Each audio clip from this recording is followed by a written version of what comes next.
जय हिंद दोस्तों। तो आज का नया टॉपिक है रेशियो एनालिसिस। तो आप अगर क्लास 12 का स्टूडेंट हो तो आपको अकाउंटेंसी भी मिलेगा रेशियो एनालिसिस, या फिर आप बीकॉम सीए सीएस सीएमए का स्टूडेंट हो तो आपको फिनेंशियल मैनेजमेंट करके जो सब्जेक्ट है उस पे भी मिलेगा रेशियो एनालिसिस। तो ये वीडियो आप सब लोगों के लिए है। होप आपको ये वीडियो अच्छा लगेगा। Thank you. तो चलिए देखते हैं क्या है रेशियो एनालिसिस। तो ratio analysis is a tool for financial analysis.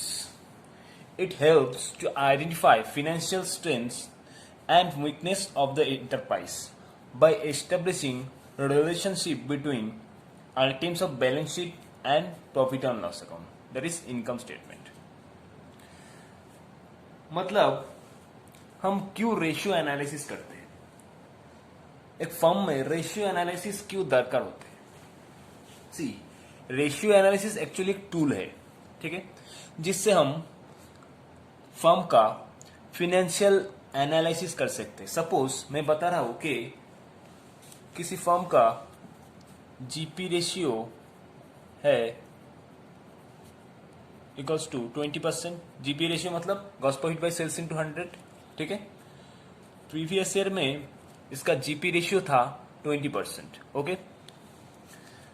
इस ईयर में इसका जीपी रेशियो इंक्रीज होके हो गया 33%, ठीक है, दिस ईयर। तो इसका जो ग्रॉस प्रॉफिट का रेशियो इंप्रूवमेंट हुआ है इस फर्म का टू 20% था प्रीवियस ईयर, ठीक है।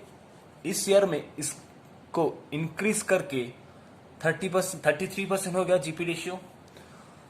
तो ये जो ग्रॉस प्रॉफिट का रेशियो है, ये जो इम्प्रूव हुआ है, यानी कि ग्रॉस प्रॉफिट सेल्स के कंपेयर से जो इम्प्रूव हुआ है, ये हम रेशियो के जरिए एनालिसिस करके उसको जान सकते हैं, ठीक है। जीपी ट्रेडिंग अकाउंट से निकाल के 2 साल का अगर मैं कंपेयर करता हूं जीपी रेशियो निकाल के, तो हमको ये पता चलता है कि जीपी रेशियो यानी कि ग्रॉस प्रॉफिट का रेशियो इम्प्रूवमेंट हुआ है। तो इसके ऊपर हम एनालिसिस कर सकते हैं, ठीक है। ये एक एग्जांपल हो गया। इसी तरह से net profit ratio is also ratio, ठीक है। तो प्रीवियस ईयर में सपोज था 10%, इस ईयर में सपोज एक फर्म है जिसका नेट प्रॉफिट रेशियो डिक्रीज होके 7% हो गया, ठीक है। Net profit ratio previous year में था 10% एंड इस ईयर में ये डिक्रीज होके हो गया है 7%। तो हम नेट प्रॉफिट रेशियो का एनालिसिस कर रहे हैं, रेशियो निकाल रहे हैं, इसीलिए मेरे को पता चल रहा है कि कंपनी का जो फाइनेंशियल पोजीशन है, ठीक है, वो कैसा है as compare to previous year. इसको हम कंपेयर कर पा रहा है डिफरेंट ईयर से इस एग्जांपल में, ठीक है। तो ये तो गया सिर्फ ग्रॉस प्रॉफिट और नेट प्रॉफिट रेशियो। ऐसा बहुत सारा रेशियो है, जैसे कि करेंट रेशियो, क्विक रेशियो, डेब्ट इक्विटी रेशियो, प्रॉपर्टी रेशियो। तो कंपनी का जो अलग अलग पार्ट होता है फिनेंशियल पोजीशन का, जैसे लॉन्ग टर्म लोन को पे करने का कितना एबिलिटी है, शॉर्ट टर्म करंट लायबिलिटीज पे करने का कितना एबिलिटी है, एंड बहुत सारा फिनेंशियल पोजीशन का बहुत सारा एंगल जो है वो हम रेशियो एनालिसिस के जरिए हम इसको एनालिसिस कर सकते हैं। तो रेशियो एनालिसिस तो एक टूल जिसके जरिए हम कंपनी का financial position, financial strength and weakness जो है डिफरेंट एंगल से उसको एनालिसिस करके उसको रिपोर्ट प्रोड्यूस कर सकते हैं, ठीक है। फिनेंशियल स्टेटमेंट में एक अलग सा पार्ट होता है रेशियो एनालिसिस का पार्ट, जिसमें डिटेल में एनालिसिस किया होता है फिनेंशियल पोजीशन कैसा है, फिनेंशियल स्ट्रेंथ क्या क्या है, फिनेंशियल वीकनेस क्या क्या है, ठीक है। तो ये हो गया मेरा रेशियो एनालिसिस कि हम क्यों करते हैं रेशियो एनालिसिस, क्या है रेशियो एनालिसिस, ठीक है, रेशियो एनालिसिस दरकार क्यों है। अब देखो, रेशियो कितने प्रकार से एक्सप्रेस कर सकते हैं हम, ठीक है। Ratio can be expressed as, जैसे हो गया परसेंटेज नंबर 1, मतलब हम बोल सकते हैं जैसे कि नेट प्रॉफिट रेशियो परसेंटेज में हम एक्सप्रेस करते हैं, ओके। जैसे कि net profit ratio is 25% of sales, तो ये हम परसेंटेज में एक्सप्रेस कर रहे हैं, ओके। नेक्स्ट हो गया प्रोपोर्शन, करेंट रेशियो करके एक रेशियो है जिसको प्रोपोर्शन में एक्सप्रेस कर रहे हैं। Current ratio is current asset by current liabilities, that is 3:1, तो इसको हम प्रोपोर्शन में एक्सप्रेस कर रहे हैं। नेक्स्ट हो गया फ्रैक्शन, फ्रैक्शन मतलब जैसे कि हम ऐसे भी बोल सकते हैं कि net profit is 1/4 of sales, तो 1/4 हो गया फ्रैक्शन, ठीक है। तो रेशियो को हम फ्रैक्शन में भी एनालिसिस कर सकते हैं। नेक्स्ट टाइम्स, जैसे कि इन्वेंटरी जितना भी टर्नओवर रेशियो होगा वो टाइम्स में होगा। इन्वेंटरी टर्नओवर रेशियो करके एक रेशियो है जिसको हम टाइम्स में डिटरमाइन कर सकते हैं, ठीक है। तो रेशियो को हम ये 4 प्रकार से, that is percentage, proportion, fraction and times, इसको हम ऐसे एक्सप्रेस कर सकते हैं, या तो वो परसेंटेज में होगा या फिर प्रोपोर्शन में होगा, दैट इज 3:1 ऐसे करके, या तो फिर फ्रैक्शन में होगा, दैट इज 1/4 ऑफ सेल्स ऐसे करके, ठीक है, या फिर टाइम्स में होगा जैसे कि 2 टाइम्स 3 टाइम्स ऐसे करके, ओके, ठीक है। अब आते हैं बेंचमार्क। बेंचमार्क मतलब कैसे हम रेशियो एनालिसिस को यूज करके उसको कंपेयर करेंगे एक रेशियो के साथ दूसरा रेशियो को। तो देखो क्या बोला है, बेंचमार्क इज एन यार्डस्टिक, ठीक है। Benchmark is a yardstick against which actual ratio is compared in order to make a judgment about financial position and performance of an industry, of an enterprise। मतलब ये एक yardstick है जिसको हम ratio के साथ, एक रेशियो के साथ दूसरे रेशियो को कंपेयर करके हम फिनेंशियल पोजीशन को जांच कर सकते हैं। फॉर एग्जांपल कैसे हम करते हैं देखते हैं आइए। जैसे कि 4 प्रकार का होता है benchmark. Number 1 is past ratio of same enterprise, जैसे मैंने स्टार्टिंग में ही बोला, सपोज जीपी रेशियो कितना था यहाँ पर 20% था, ठीक है, और नेक्स्ट ईयर में कितना हो गया 33%। तो हम ऐसे रेशियो के यूज करके ग्रॉस प्रॉफिट को कंपेयर कर रहे हैं प्रीवियस ईयर के साथ। इस ईयर से अगर हम कंपेयर करें तो ये किसी को भी समझ में आ जाएगा रेशियो के जरिए कि ratio, that is gross profit ratio, मेरा इंक्रीज हुआ है, ठीक है। So this is good sign for the firm, for the business के लिए अच्छा साइन है ये। तो इस तरीके से रेशियो को हम प्रीवियस ईयर के रेशियो के साथ यूज कंपेयर करके हम इसको एनालिसिस कर सकते हैं financial position of A business, okay. Next बोले रेशियो ऑफ सिमिलर फॉर्म्स, ठीक है। तो सपोज ए लिमिटेड है एंड बी लिमिटेड है, दोनों का सेम बिजनेस है, ठीक है, सेम बिजनेस।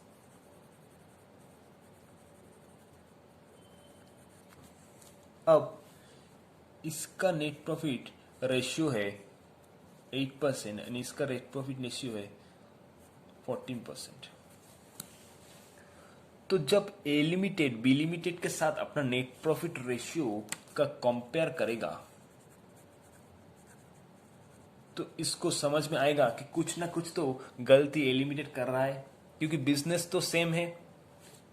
जो ए लिमिटेड प्रोडक्शन कर रहा है एंड सेल कर रहा है, B limited same production and sale कर रहा है, ठीक है, बिजनेस सेम चीज का हो रहा है, फिर भी इसका नेट प्रॉफिट रेशियो बहुत कम as compare to B limited, 6% come.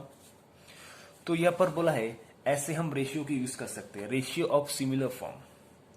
Similar firm का रेशियो मतलब ए लिमिटेड के साथ बी लिमिटेड का रेशियो इसने जो कंपेयर किया, इससे हम एनालिसिस कर सकते हैं, इससे हम एनालिसिस ये कर सकते हैं कि net profit ratio A limited का बी लिमिटेड के कंपेयर से बहुत कम है। इसका मतलब ए लिमिटेड का कुछ ना कुछ गलती जरूर कर रहा है, तो उसको ढूंढ के उस गलती को सुधारने पर ही नेट प्रॉफिट रेशियो शायद इंक्रीज हो सकता है। ठीक है, got it.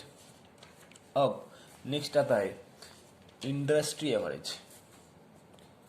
Okay, suppose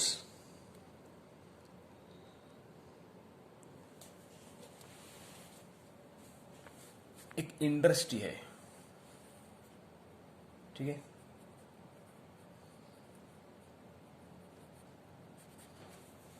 okay, एक इंडस्ट्री है, सपोज सीमेंट इंडस्ट्री, ठीक है। तो सीमेंट इंडस्ट्री में जो लोग सीमेंट खरीद के सेल करता है उसका स्टैंडर्ड नेट प्रॉफिट रेशियो है सपोज 10%, ठीक है। तो अगर इंडस्ट्री का एवरेज नेट प्रॉफिट रेशियो अगर हम 10% स्टैंडर्डाइज कर दे तो सब लोग ये 10% के साथ अपना रेशियो कंपेयर कर सकता है। अगर किसी का सपोज नेट प्रॉफिट रेशियो है इस इंडस्ट्री से जो बिलोंग कर रहा है सपोज 7%, तो as compare to the standard ratio उसका नेट प्रॉफिट रेशियो कम आ रहा है। अगर किसी का नेट प्रॉफिट रेशियो सपोज आ रहा है 9.5%, तो उसका नेट प्रॉफिट रेशियो थोड़ा सा कम यानी कि अप्रोक्सीमेटली 10% ही आ रहा है, 10% के आसपास ही आ रहा है, ठीक है, जो थोड़ा बहुत ठीक ठाक है उसका।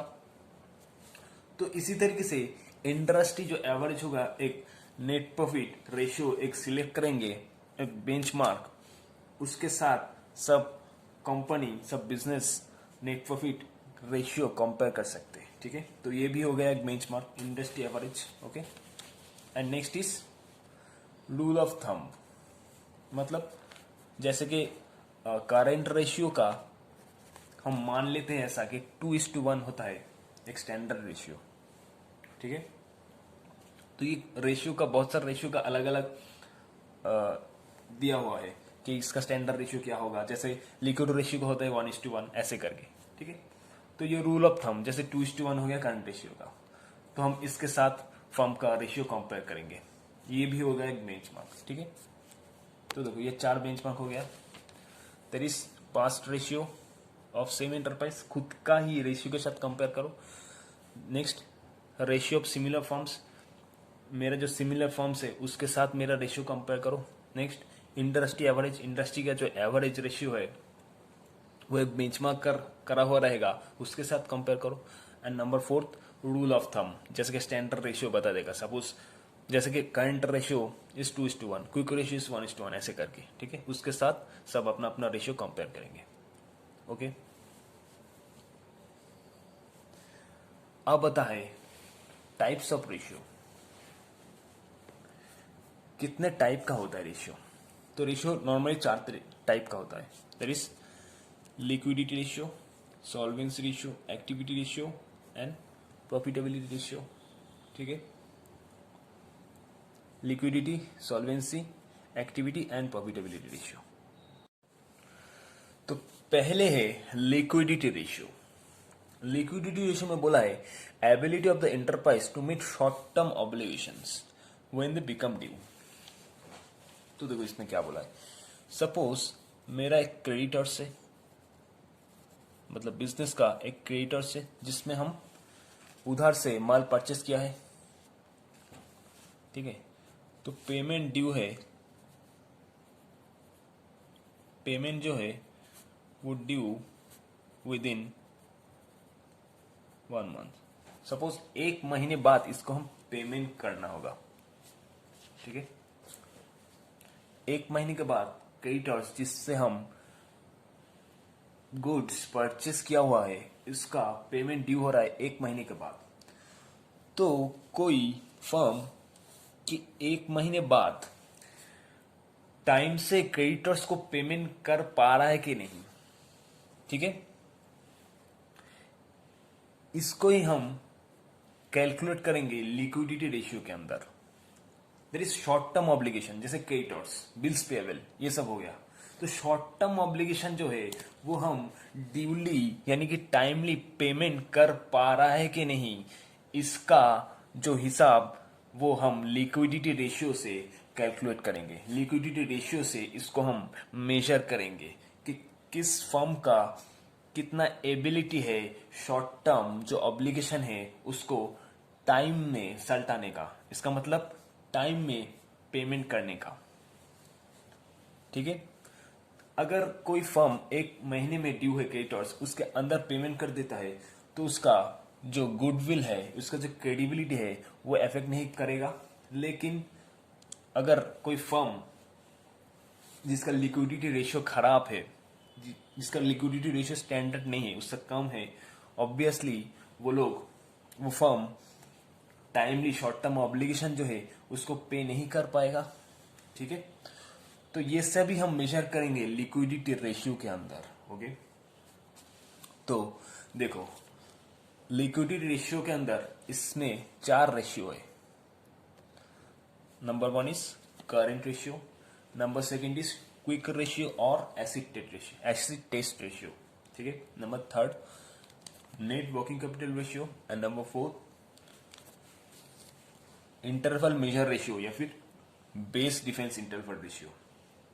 ओके, तो पहले आते हैं हम करंट रेशियो में। करंट रेशियो के अंदर क्या बोला है, फॉर्मूला है current asset by current liabilities. तो current asset and current liabilities क्या है इसको हम देखते हैं एक बार। ठीक है, तो देखो करंट एसेट में क्या लिखा है। करंट एसेट मतलब वो एसेट जिसको हम कैश में कन्वर्ट कर सकते हैं with in short period of time. Okay, normally 1 साल के अंदर करंट एसेट कैश में कन्वर्ट हो जाता है। एग्जाम्पल जैसे कि डेटर्स से normally short period of time जैसे कि 3 महीने, 4 महीने, 5 महीने, 6 महीने, मैक्सिमम 1 साल, ठीक है, तक वो जो डेटर्स का पैसा है जिसको हम उधार में सेल किया हुआ है उससे हम पैसा मेरे को मिल जाता है, तो debtors is a current asset. Similarly bills receivable के केस में भी on an average 3 months, 4 months, 5 months तक मेरे को पैसा मिल जाता है, तो इसीलिए बिल्स रिसीवेबल भी हो गया मेरा करंट एसेट। ओके, स्टॉक जो गोडाउन में पड़ा हुआ है वो भी कुछ महीने के अंदर सेल हो जाएगा जिससे मेरे को पैसा मिल जाएगा। ओके, तो ऐसे बहुत सारा एसेट है जिसको हम बोलते हैं करंट एसेट।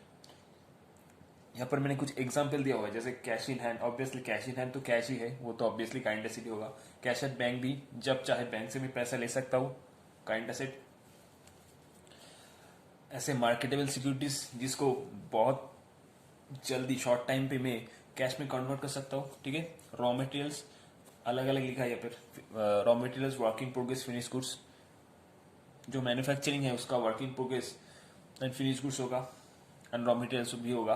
एंड जो ट्रेडर है जैसे कि जो माल खरीद के बेचता है वो है ट्रेडर, तो उसके लिए एक ही स्टॉक होगा। ठीक है, प्रीपेड एक्सपेंसेस जो ड्यू नहीं हुआ अभी तक लेकिन पहले से मैं पैसा दिया हुआ हूँ। Advance payment of tax, advance payment of tax जब आप टैक्स पढ़ेंगे उसमें डिटेल में समझेंगे। TDS, debit balance. टीडीएस मतलब टैक्स डिडक्टेड रिसोर्स, किसी को पेमेंट करने से पहले उसका टैक्स में डिडक्ट कर लेता हूँ, वो है टैक्स डिडक्टेड रिसोर्स। ये भी टैक्सेशन का चीज है। ओके, ये हो गया मेरा करंट एसेट। ठीक है, तो सेम ऐसे करके मेरे करंट लायबिलिटीज भी होगा। ठीक है ना भाई, करंट लायबिलिटीज होगा। करंट लायबिलिटीज मतलब जो नॉर्मली 1 ईयर के अंदर मैच्योर हो जाता है। ठीक है, तो देखो करंट लायबिलिटीज का एग्जांपल लिख देते यहाँ पर, matured with in short period of time.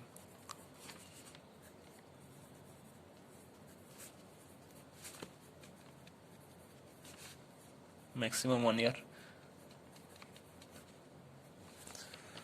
जैसे कि हम देखो यहाँ पे जब गुड्स परचेस करते क्रेडिट में, ठीक है। तो ऑब्वियसली क्रेडिटर्स अराइज होगा, पता है सबको। तो क्रेडिटर्स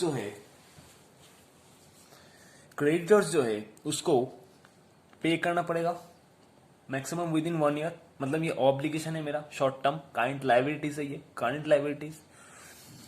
तो ये हो जाएगा काइंड लाइबिलिटीज, जिसको मैक्सिमम 1 ईयर के अंदर मेरे को पे करना होगा।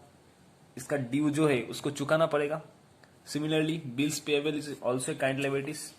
आउटस्टैंडिंग एक्सपेंसेस, ठीक है। बैंक ओवरड्राफ्ट, बैंक से ज्यादा पैसा ले लिया जितना अलाउ था, उससे ज्यादा हो गया पैसा, तो माइनस में बैलेंस हो गया बैंक में। Provision for taxation, okay. Income receipt in advance, तो ये सब हो गया मेरा कारेंट लाइबिलिटीज।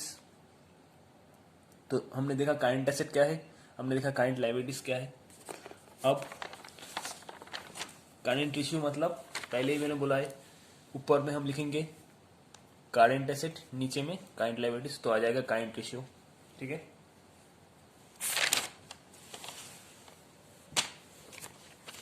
अब ये पर कुछ एक्सप्रेस किया है, उसका मतलब करेंट रेशियो क्या है उसमें डिटेल में थोड़ा एक्सप्रेस किया है। तो देखो क्या लिखा है। Current ratio measure the short term solvency, means the firm's ability to meet short term obligations. It indicates rupees of current asset available for each rupee of current liabilities. The higher the current ratio, the more is the firm's ability to meet current obligation. Thus, current ratio is the measure of margin of safety to creditors. मतलब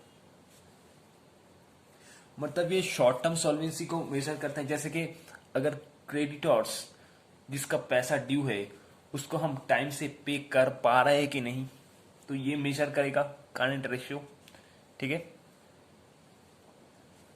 ये क्या indicate करता है कि 1 रुपए current liabilities के लिए कितना रुपए करंट एसेट मेरे पास है। सपोज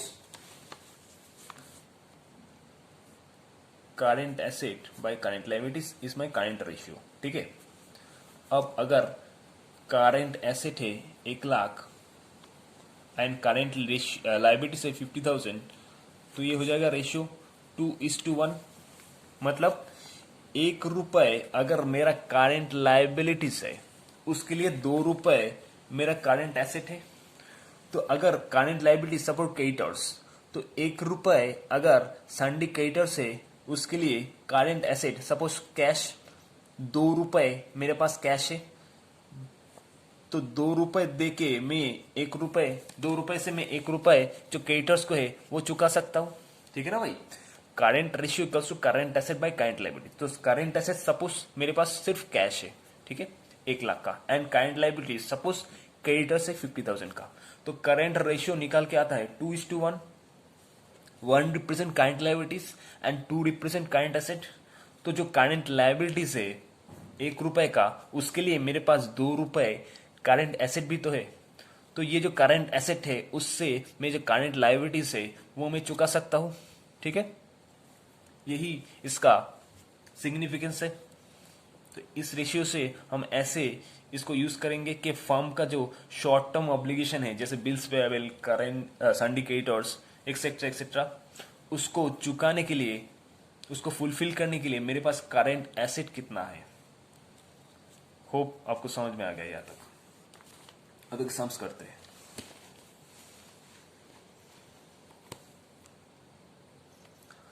सम्स में ऐसे दिया हुआ रहेगा current asset and current liabilities, अलग अलग से तुमको आइडेंटिफाई करना पड़ेगा कौन सा करंट एसेट है कौन सा करंट लायबिलिटीज है। अगर ठीक ठाक आइडेंटिफाई हो गया तो खेल खत्म। तो इधर पर देखो debtors 1 lakh, debtors is current asset, okay. Next creditors current liabilities, stock current asset, bills payable current liabilities, bills receivable current asset, outstanding expenses current liabilities, cash current asset, provision for tax current liabilities, prepaid expenses current asset. समझने के लिए मैं इसको red colour से mark किया हुआ है जो करंट लायबिलिटीज है, एंड बाकी सब करंट एसेट है। तो करंट एसेट है यहाँ पर डेटर्स 1 लाख, ठीक है, डेटर्स 1 लाख प्लस स्टॉक है 60,000 प्लस बिल्स रिसीवेबल है 80,000 प्लस 1 लाख है कैश प्लस प्रीपेड एक्सपेंसेस है 20,000. 3,60,000 is current asset and current liabilities क्या है था यहाँ पर बाकी सब current liabilities that is creditors 80,000 and bills payable है 60,000. आउटस्टैंडिंग एक्सपेंस है 20,000. Provision for taxation 20,000 that is 1,80,000. So current liabilities है मेरा 1,80,000 एंड करंट एसेट है 3,60,000. यहाँ पर मैंने कैलकुलेट किया हुआ है.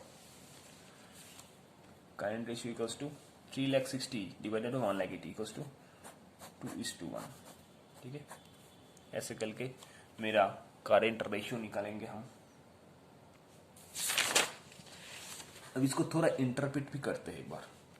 ये मैंने ऑलरेडी बोल चुका हूं, फिर भी एक बार बोल रहा हूं. In the previous example current ratio is 2:1. It means every 1 rupee, for every 1 rupee of current liabilities, current assets is 2 rupees. Already बोल चुका हूँ. 1 रुपए करंट लाइबिलिटी अगर रहेगा मेरा फॉर्म में तो उसको चुकाने के लिए मेरे पास 2 रुपए का करंट एसेट भी तो है. ठीक है, जिससे 2 रुपए से मैं 1 रुपए ऑब्वियसली चुका सकता हूँ करंट लाइबिलिटीज. ओके, तो ट्रेडिशनली जो करंट रेशियो होता है वो है 2:1. ठीक है, अगर 2:1 है तो ये सेटिस्फैक्टरी रेशियो है कोई फर्म का. ओके, क्योंकि अगर मेरा 2:1 है तो 2 रुपए से मैं आसानी से आराम से 1 रुपए चुका सकता हूं. ठीक है, नीचे क्या बोला है, हाउएवर टू हाई और too low ratio needs further analysis. यहाँ पर ये बोला है कि अगर रेशियो ऐसा नहीं कि बहुत हाई हो जाए, यानी कि 2:1 की जगह 5:1 हो जाए, तो वो भी ठीक नहीं है. क्योंकि अगर बहुत हाई हो गया, सपोज मेरा current asset by current liability जो है, यहाँ पर करंट एसेट हो गया 5 लाख, बहुत हाई. ठीक है, एंड करंट लायबिलिटी 1 लाख, तो ये भी ठीक नहीं है. क्योंकि सपोज इस 5 लाख में 4 लाख है मेरा स्टॉक, तो मैं पैसा स्टॉक में बहुत सारा लगा दिया. ठीक है, ये पैसा अगर मैंने बैंक में रहता तो उस पर इंटरेस्ट आता, लेकिन क्योंकि मेरा गोडाउन में स्टॉक पड़ा हुआ है उससे कोई इनकम ही तो जेनरेट नहीं हो रहा है. ठीक है, तो आइडल फंड्स मेरे पास बहुत सारा जमा हो गया, तो ये बहुत बड़ा जो करंट एसेट हो गया.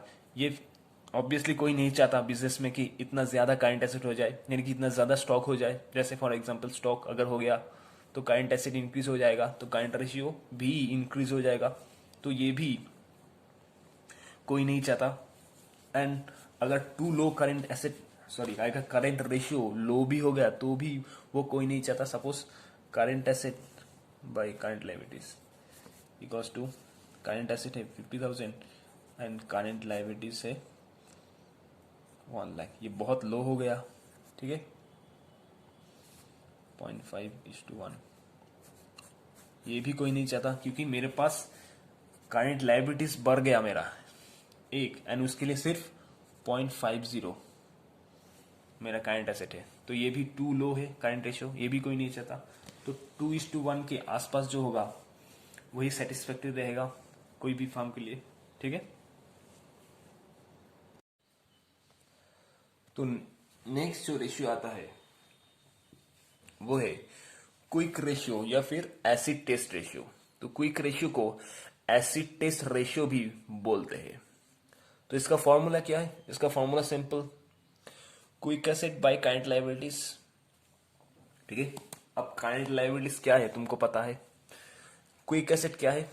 क्विक एसेट का सिंपल मतलब है करंट एसेट से तुम prepaid expenses and inventory deduct कर दो, यानी कि current asset minus inventory minus prepaid expenses हो जाएगा क्विक एसेट. ठीक है, तो ऐसा क्यों कर रहे हैं? क्विक एसेट करंट एसेट से प्रीपेड एक्सपेंसेस एंड इन्वेंटरी क्यों लेस कर रहे हैं? देखो, क्विक एसेट है ना, क्विक एसेट मतलब जिससे हम इमीडिएटली मेरे को कैश मिलता है. ठीक है, अगर तुम्हारे पास इन्वेंटरी है तो उसको सेल करने के बाद कैश आने पे बहुत सारा टाइम लग जाएगा.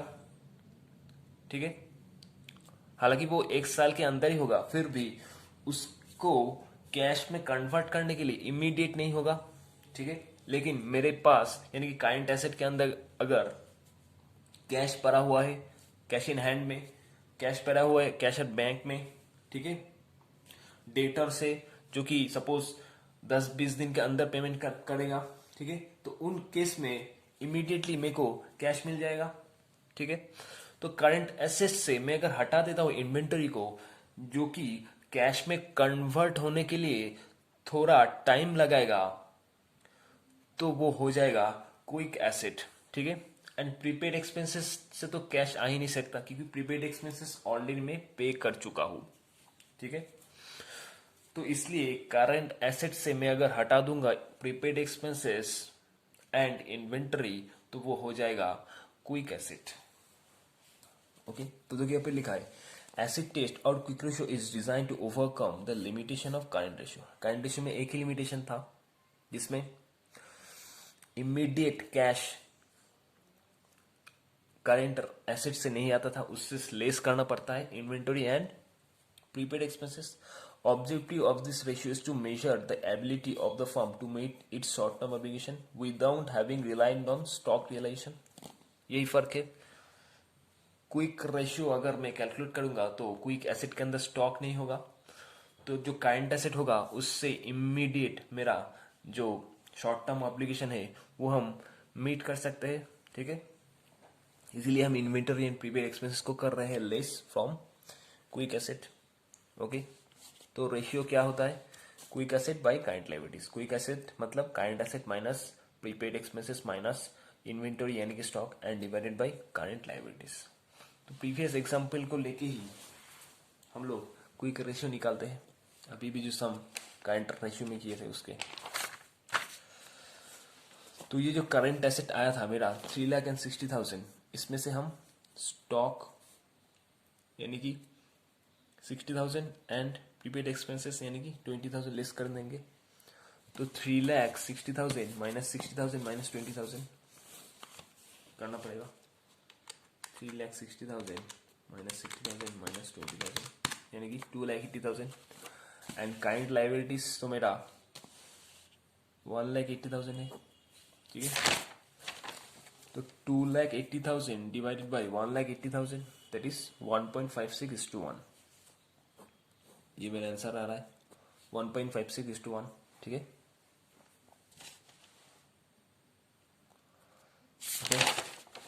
अब इसको थोड़ा इंटरप्रिटेशन करते हैं। Acid test ratio is the rigorous measures of firm's ability to service short term liabilities, okay.